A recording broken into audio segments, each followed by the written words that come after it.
16 और 17 पुलिस के ऊपर मुझे बोलने का मौका दिया, आपको बहुत बहुत धन्यवाद। जिस तरह से आज पक्ष विपक्ष सभी पुलिस की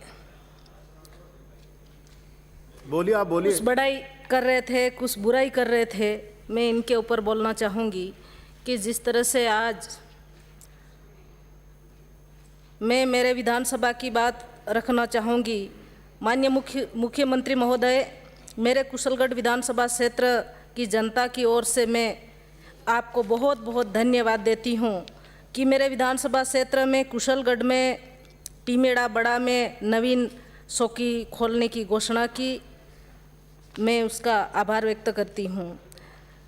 मेरे कसारवड़ी क्षेत्र में 2012 से पुलिस चौकी है, उसको क्रमोन्नत करके थाना किया जाए, क्योंकि ये मध्य प्रदेश व गुजरात की सीमा से लगता हुआ एरिया है। आए दिन चोरियाँ बढ़ रही हैं, अपराध बढ़ रहे हैं।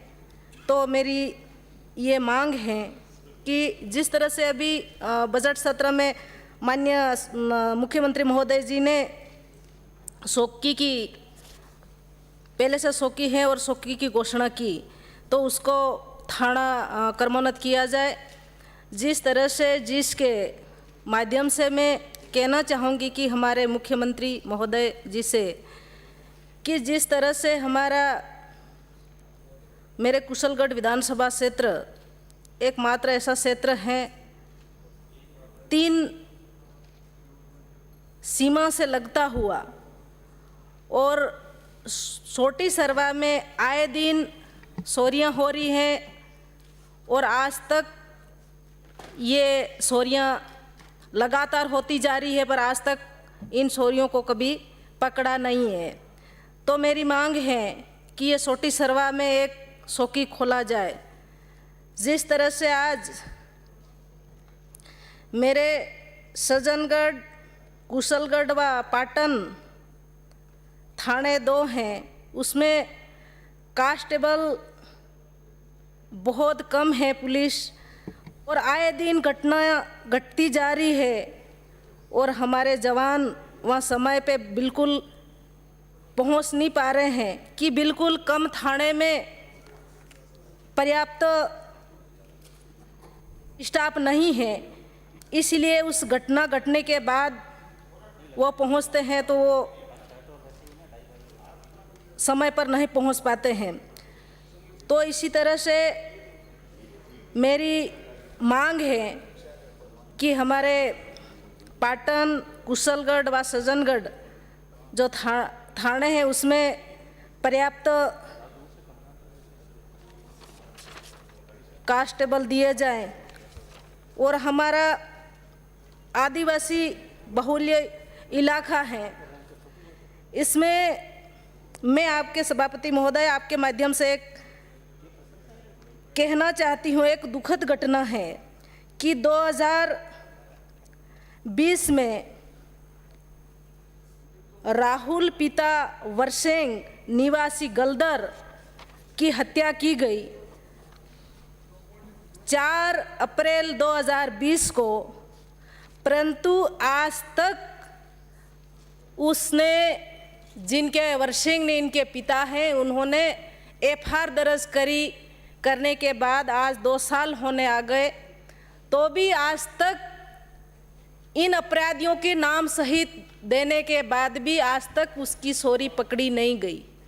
और उन्होंने सबूत जो दिया था, उनको मर्डर करके 3 फीट 4 फीट कुएं में उसको डाला गया, 2-3 फीट पानी में, और पुलिस ये बता रही है कि यह तो पानी पीने से उसका मौत हुई है।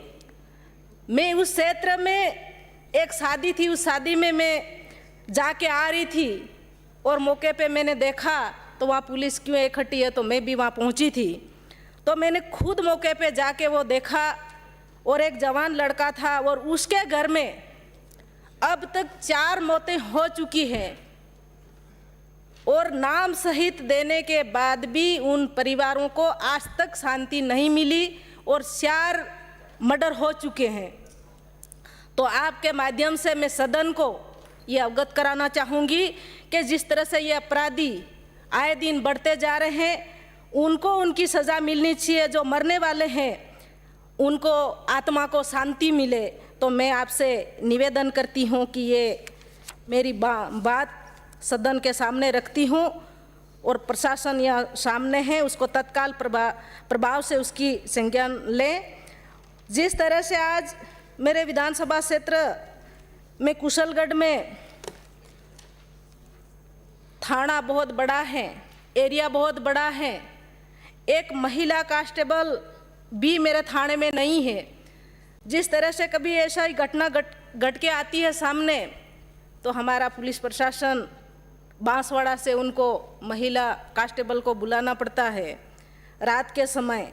तो मैं आपके माध्यम से ये कहना चाहूँगी कि हमारे कुशलगढ़ को एक महिला थाना खोला जाए, तो जल्द से जल्द इस तरह से जो मध्य प्रदेश व गुजरात की बिल्कुल लगता हुआ एरिया है, तो मैं आपके माध्यम से ये बात रखती हूँ कि ये बात तत्काल प्रभाव से उसको संज्ञान में लें।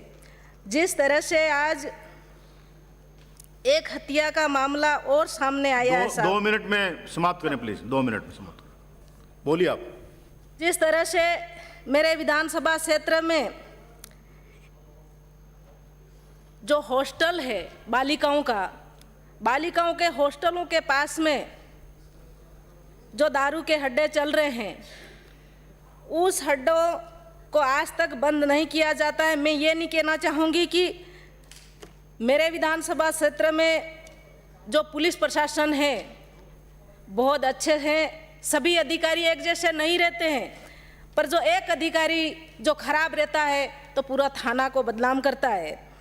तो जिस तरह से मैं ऐसे अधिकारियों को मैं आपके माध्यम से कहना चाहूँगी कि जिस तरह से मेरे थाने जो आसपास में जो हॉस्टल के पास में जो दारू के जो अड्डे चल रहे हैं, उसको तत्काल प्रभाव से उसको बंद किया जाए, क्योंकि हमारी बहन बेटियां कोरोना काल से बिल्कुल पीड़ित हैं और पढ़ाई कर नहीं पा रही है और आए दिन वहाँ घटना बहुत अजीब घटती जा रही है।